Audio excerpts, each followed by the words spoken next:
प्रिय छात्र सभी को नमस्कार। मेरा नाम सी बसव कुमार, श्री गुरु सिद्धेश्वर प्रौढ़शाला में हिंदी शिक्षक के रूप में मैं काम करता हूँ। आज हम 9वीं कक्षा के 5वां पाठ है मौसी। मौसी पाठ के बारे में आज मैं लेखक के बारे में यहाँ मौसी पाठ के बारे में मैं बताना चाहता हूँ। इस पाठ का लेखक है भीष्म साहनी। इस पाठ का लेखक भीष्म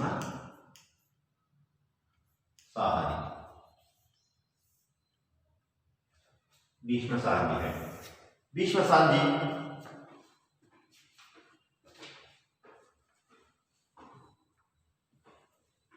भीष्म साहनी के बारे में थोड़ा सा परिचय देना चाहता हूं।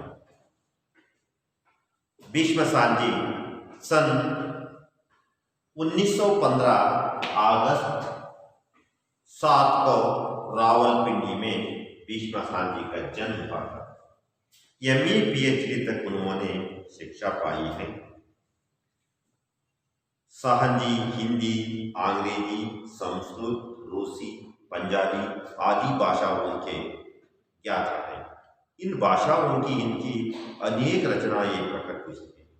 विशेषकर आम आदमी का जीवन इनकी रचनाओं में अंकित हुआ है।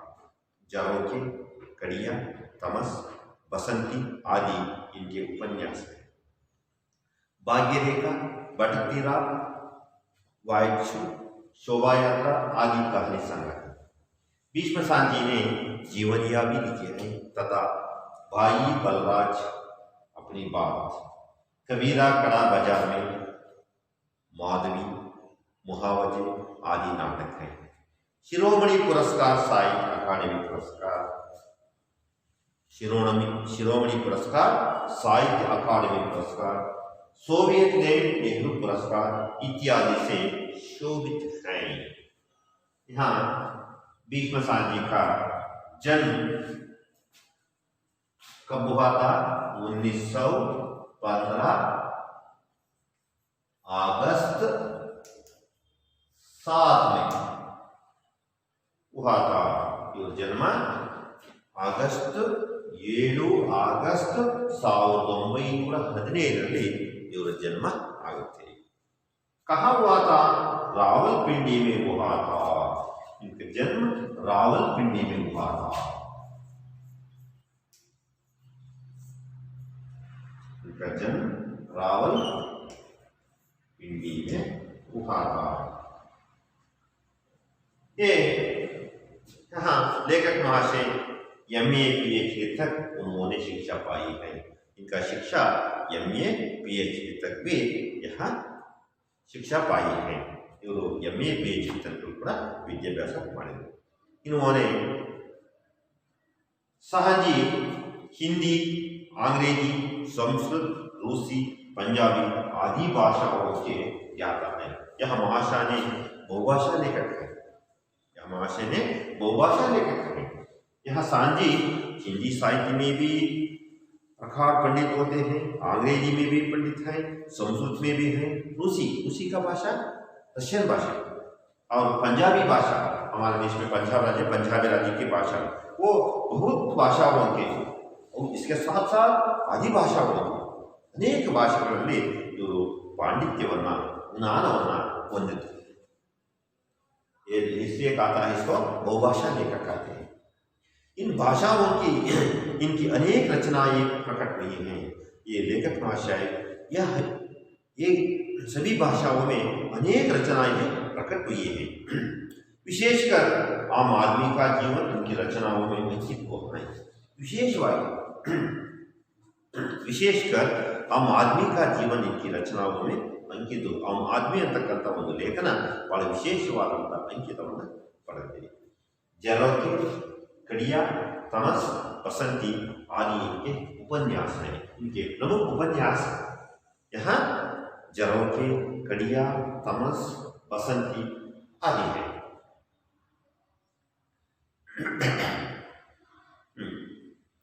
भाग्यरेखा, भटकती रात, शोभा यात्रा आदि कहानी संग्रह है। वो कहानी संग्रह भीष्मसार जी ने जीवनिया भी लिखी है। वो जीवनिया भी लिखी है, वो जीवन चरित्र यथा बाई बालराज अपनी बात ಅಂತ ಕರ್ತವ್ಯ जीवन कबीर खड़ा बाजार में ಅಂತ ಕರ್ತವ್ಯ ಕೂಡ ಇದು माधवी मुहावजे आदि नाटक है। वो नाटक भी लिखे हैं। वो कबीर खड़ा बाजार में ಅಂತ नाटक, माधवी ಅಂತಕ್ಕಂಥದ್ದು मुहावजे आदि इनका नाटक है। शिरोमणि पुरस्कार, साहित्य अकादमी पुरस्कार, सोवियत नेहरू पुरस्कार इत्यादि से शोभित है। बहत पुरस्कार भी मिला है। वो इनमें इनसे शिरोमणि पुरस्कार भी मिला है, साहित्य अकादमी पुरस्कार भी मिला है, सोवियत नेहरू पुरस्कार भी मिला है। इसके साथ साथ अनेक पुरस्कार भी यह महाशय के मिला है। ऐसा महाशय ने यहाँ मौसी नामक एक उपन्यास लिखे हैं। ये तो देखिए एक कैसा है।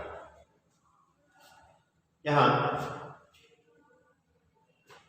उस औरत को सभी मौसी कहकर पुकारते थे, बच्चे भी और बड़ी उम्र के लोग भी। मौसी सबको माँ के जैसे प्यारी बनी थी। सबके सुख दुख के समय में साथ देती थी। बच्चों के लिए तो वह सेवा की मूर्ति बनी थी। प्रतिदिन दोपहर होते होते मौसी स्कूल के फाटक पर पहुंच जाती थी। जैसे ही छुट्टी की घंटी बजती वैसे ही बच्चे भागते हुए बाहर निकलते और मौसी को कंधों पर अपने अपने बस्ता ढाल देते। मोहल्ले के सभी बच्चे उसे घेरे रहते थे। दोपहर डलने पर मौसी नीम के पेड़ तले जा पहुंचती, जहां सभी बच्चे खेला करते थे। मौसी को बच्चों के साथ खेलना, उन्हें कहानियां, चुटकुले और पहेलियां सुनाना बहुत पसंद था।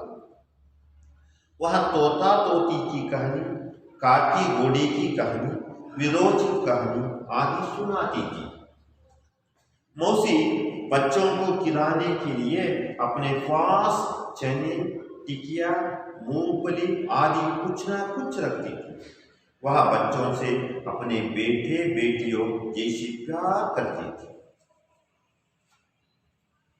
एक दिन जब स्कूल की छुट्टी हुई, बच्चे बस्ते उठाकर बाहर निकले तो मौसी फाटक पर नहीं मिली। शाम को बच्चे खेलने के लिए निकले तो मौसी पेड़ के नीचे भी नहीं थी। किसी को भी मालूम नहीं था कि मौसी कहाँ गई है। कई दिन बीत गए पर मौसी का कुछ पता नहीं चला। उसके बिना सारा मोहल्ला सूना सूना लगता था।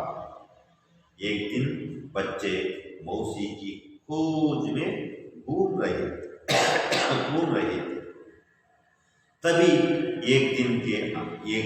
तभी एक मकान के अंदर से ऊंची ऊंची आवाज सुनाई। हमने देखा तो नहीं ले रखा है मौसी, 20 दिन से तुम यहाँ हो, अब तुम किसी दूसरे के घर चली जाओ। मौसी का नाम सुनकर बच्चे ठिठक कर खड़े हो गए। बंद दरवाजे की दरार में से झांक कर देखा तो मौसी एक काट पर लेटी थी। उसके बाल उलझे हुए और चेहरा सूखा हुआ था। मौसी को ऐसी स्थिति में देखकर बच्चों को बहुत दुख उठा और गुस्सा आया। दूसरे दिन बच्चे हॉकी मैच खेलकर दौड़ रहे थे तो रास्ते में पुल के पास मौसी बैठी नजर आई। उसके पास एक छोटी सी गठरी और लाठी भी थी। मौसी को देखकर सब उसे गिर कर प्रश्न पूछने लगे। तू इतने दिन कहाँ थी मौसी? यहाँ क्यों बैठी हो? एक ने पूछा। मैं यहाँ से जा रही हूँ बेटा। कहते हुए मौसी की आंखें बल आई। तू तो बीमार थी मौसी, तबीयत कैसी है? बलदेव ने पूछा। बेटा, मैं ठीक हो गई हूँ, अपना गांव जा रही हूँ। हम तुझे कहीं नहीं जाने देंगे मौसी, सबने एक स्वर में कहा। मौसी की आंखों में आंसू छलक उठी। दुकान के सामने एक खाट बिछी थी। 2-3 लड़के भागकर खाट उठा ले आए। उस पर मौसी को जबरदस्ती बैठा दिया। खाट को सीधे नीम के पेड़ के नीचे ले आए। कन्हैया भागकर अपने घर से दरी और तकिया लाया। उषा थाली में 2 रोटियां लाई। योगराज एक कटोरे में दूध लाया। गोपाल घर से लेप उठा लाया। मुन्नी पीने के लिए पानी लाई। बलदेव के पिता डॉक्टर थे, वह अपने पिता को क्लिनिक से खींच लाया। मौसी बीमार है, आप जल्दी चलकर देखिए। बच्चे सोचने लगे कि मौसी को कहाँ टहराया जाए। उन्होंने निर्णय लिया कि वे भारी भारी से उसे अपने घर में रखेंगे। बाद में उन्होंने हेडमास्टर जी से विनती की कि मौसी को स्कूल में काम दिया जाए। हेडमास्टर जी ने मान लिया और मौसी को रहने के लिए स्कूल में एक कोठरी भी दी थी। मौसी फिर से स्कूल के आंगन में आने लगी। बच्चे उसे घेरे रहते और वह उन्हें कहानियां सुनाती। कभी लाठी टेकती हुई मोहल्ले का चक्कर काटती। सभी घरों में जान उनका कुशल क्षेम पूछती। सांझ डले अपनी कोठरी में चली आती और चैन की सांस लेती। इस तरह बच्चों के प्रेम व स्नेह का भाव से मौसी के जीवन में खुशी के दिन लौट आए। फिर एक बार पढ़ूंगा। हाँ, पढ़ो। देखिए,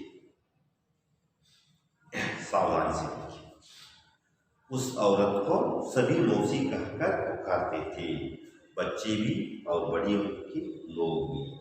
मौसी सबको माँ के जैसे प्यारी बनी थी।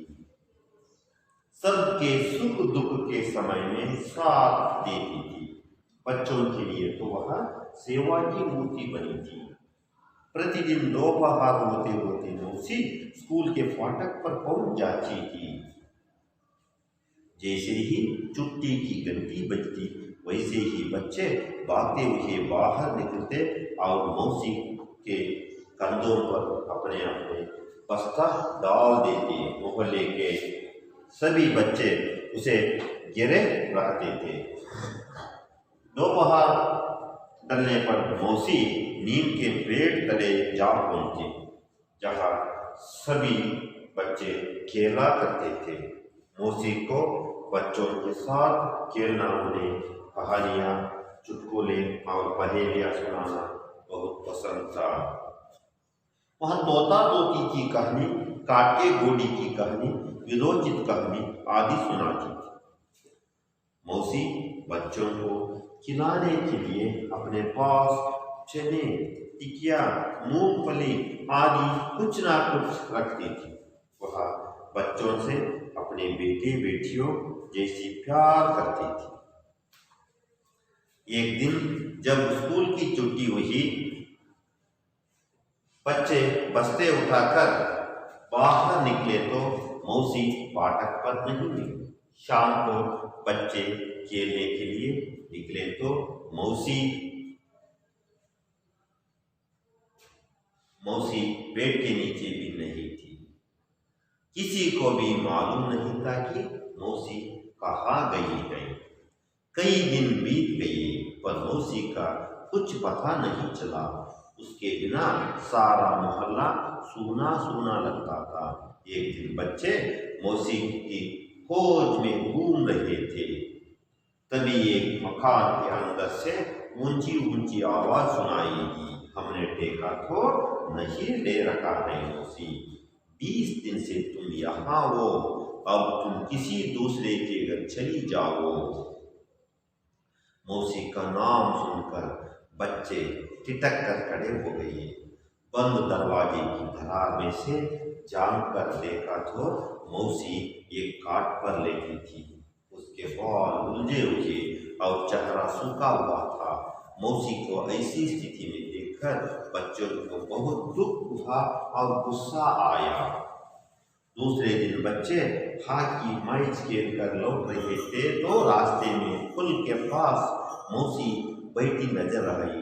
उसके पास एक छोटी सी गठरी और लाठी भी थी।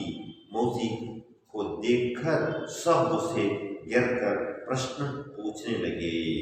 यहाँ पर देखिए मौसी के बारे में बच्चे कैसे गिरे हुए थे। देखिए इसके बारे में थोड़ा सा यहाँ पर रख दीजिए बस। इसके बाद थोड़ा सा आधा पाठ का विश्लेषण करना चाहता हूँ। देखिए उस औरत को सभी मौसी कहकर पुकारते थे, बच्चे भी और बड़ी उम्र के लोग भी। औरत का अर्थ होता है स्त्री।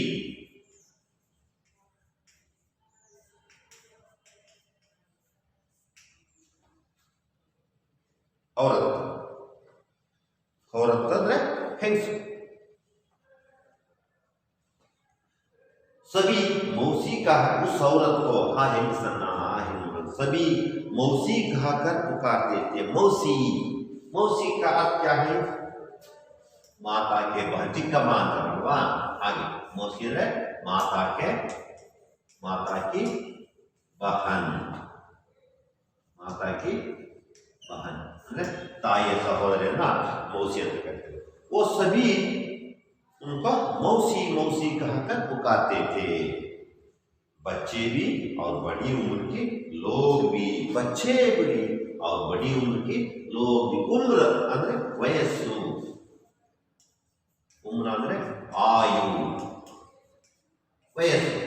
बड़ी उम्र के लोग भी वो उनके मौसी कहकर बच्चे और ದೊಡ್ಡ ವಯಸ್ಸಿನವರು ಕೂಡ ಚಿಕ್ಕವರು ಕೂಡ ಮಕ್ಕಳು ಕೂಡ ಮೌಸಿ ಅಂತೇಳಿ ಕರೀತಾ ಇದ್ರು। ವಚನ ನೋಡಿ, ಬಚ್ಚಾ ಬಚ್ಚೆ, बच्चा बहुवचन रूप बच्चे।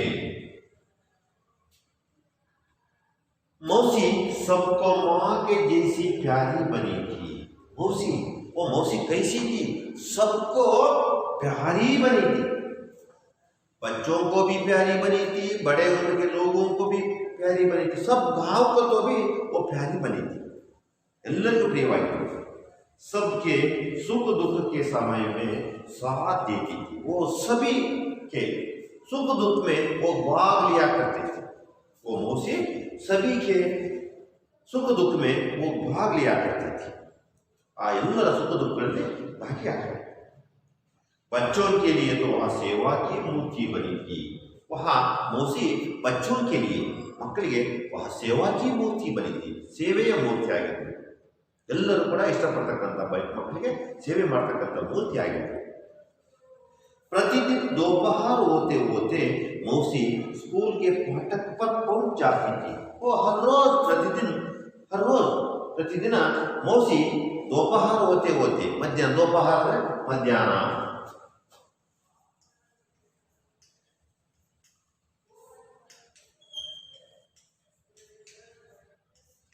ಆಗ್ತಿದ್ದಾಗಲೇ वो स्कूल के फाटक ಅಂದ್ರೆ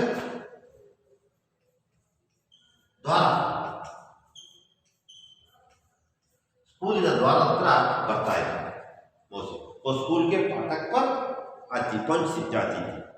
जैसे ही छुट्टी की घंटी बजती वैसे ही बच्चे भागते हुए बाहर निकले और मौसी के कंधों पर अपने अपने बस्ता डाल देते थे। वो मौसी क्या करती थी? वो स्कूल की घंटी बजते ही बच्चे उसके भागते ही उसको घेरती थी। स्कूल घंटे ಹೊಡೆದಕ್ಕೆ ಮಕ್ಕಳೆಲ್ಲರೂ ಕೂಡ ಬಂದು ಆಕೆನ ಮುತ್ತಿಗೆ ಹಾಕೋತಿದ್ರು। ऐसा भी नहीं, और अपने कंधों पर ಹೆಗಲಿಗೆ बस्ता अपने बस्ता डाल देती। ಯಾಕೆ ಹೆಗಲಿಗೆಲ್ಲ बस्ता ಅಂದ್ರೆ ತೈಲ, बस्ता ಅಂದ್ರೆ ತೈಲ, ಚೀಲವನ್ನ अपने अपने बस्ता ढाल देती थी, अल्लाह चिलना की हेगड़ी कंधों पर वो ढाल देती थी। मोहल्ला के सभी बच्चे उसे घेरे रहते थे। वो मोहल्ला गली, वो मोहल्ला के सभी बच्चे उनके घेरा रहते थे। मुत्ती हाकल ना मोसी पड़ा मुत्ती हाकिदल। मैंने पहले बताया बच्चों के लिए वहाँ सेवा की मूर्ति थी, मतलब हिंदे वो मोसी बच्चों के लिए सेवा की मूर्ति थी। इसलिए वो स्कूल की घंटे बजते ही वो क्या करती थी, वो स्कूल की पाठक पढ़ाती थी, वो बच्चे उनको सभी घेरते थे। वो और उनके थैला को और बस्ता को उनके कंधों पर ढाल देती थी। और दोपहर डालने पर ಮತ್ತೆ दोपहर ಮತ್ತೆ मध्याह्न होने मौसी नीम के पेड़ तले जा पहुंची थी। वो दोपहर डलने पर वो क्या करती थी, वहां स्कूल के नीम के पेड़ के नीचे वो पहुंची थी। स्कूल नರ್ತಕ್ಕಂತ ಅಲ್ಲಿ ಬೇವಿನ नीम के पेड़ ಬೇವಿನ ಮರದ ಹತ್ರ ಆಕೆ ತಲುಪ್ತಾ ಇತ್ತು। जहां सभी बच्चे खेला करते थे, वहां सभी बच्चे, वहां के सभी बच्चे वो खेलते थे। ಅಲ್ಲಿ ಎಲ್ಲ ಮಕ್ಕಳು ಕೂಡ ಆಟವಾಡ್ತಾ ಇದ್ರು। मौसी को बच्चों के साथ खेलना, उन्हें कहानियां, चुटकुले और पहेलियां सुनाना बहुत पसंद था। मौसी को बच्चों के साथ खेलना, वो मौसी को क्या करता, बच्चों के साथ खेलना आटा उनके लिए बहुत पसंद था। बच्चों के साथ खेलना बहुत पसंद था। और उन्हें कहानियां, कहानी कहानी एक वचन, कहानी कहानियां,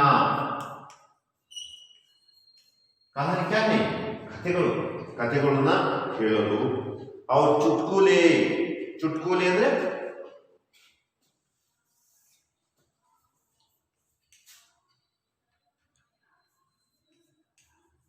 ಚುಟ್ಕುಲ ಅಂದ್ರೆ ಲತಾಫ, ನಗೆ ಹನಿಗಳು, ನಗೆ ಚಟಾಕಿ ಅಂತ ಹಾಗೆ।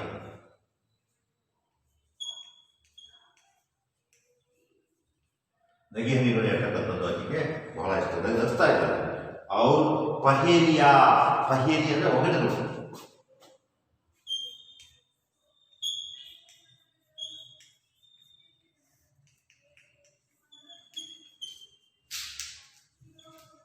ಒಗಟು ಒಗಟುಗಳು ಹೇಳ್ತಕ್ಕಂಥದ್ದು ಕೂಡ वो उनके लिए बहुत पसंद थी। वो चुटकुलियां पहेलियां सुनाना बहुत पसंद थी।